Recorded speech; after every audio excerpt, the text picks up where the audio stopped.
ഈ കുടുംബത്തിനുണ്ടായ നഷ്ടം അത് തീർച്ചയായും എല്ലാ രീതിയിലും ഒരു സർക്കാരിന് സാധ്യമായ തരത്തിലെല്ലാം ഈ കുടുംബങ്ങളെ സർക്കാർ സഹായിക്കും. അതിന് നിലവിലുള്ള പല നിയമങ്ങളും ഇൻഷുറൻസുമായി ബന്ധപ്പെട്ടൊക്കെയുള്ള തടസ്സങ്ങളെല്ലാം സർക്കാർ അത് നീക്കി അതിൻ്റെ ഒരു കുറവുണ്ടാകാത്ത രീതിയിൽ തീർച്ചയായിട്ടും പരിഹരിക്കും. ചെയ്യാൻ കഴിയാവുന്നത് ഒരു ഗവൺമെൻറ്റിന് ചെയ്യാൻ കഴിയാവുന്നതിൻ്റെ പരമാവധി സഹായം ഈ കുടുംബത്തെ സഹായിക്കും.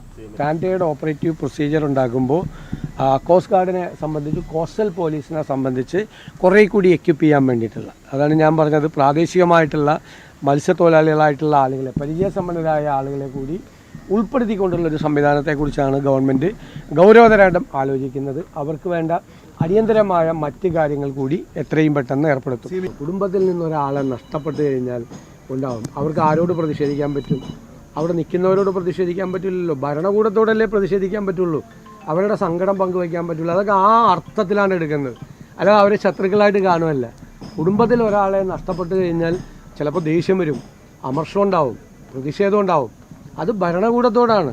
ഇപ്പോൾ മുഖ്യമന്ത്രി ഭരണകൂടത്തെ പ്രതിദാനം ചെയ്ത് നിൽക്കുന്ന ഒരാളാണ്. മുഖ്യമന്ത്രിയല്ലേ വിമർശിക്കേണ്ടത്. ഒരു തെറ്റും ഞാൻ ആ കാര്യത്തിൽ കാണുന്നില്ല. പക്ഷെ അവർ ഓരോ പ്രാവശ്യം വിമർശിക്കുമ്പോഴും അതേ ഉത്തരവാദിത്വത്തോടു കൂടി നമ്മളിത് ചെയ്തിട്ടുണ്ട് എന്നുള്ളൊരു ആശ്വാസം ഞങ്ങൾക്കുണ്ട്. എങ്ങനെ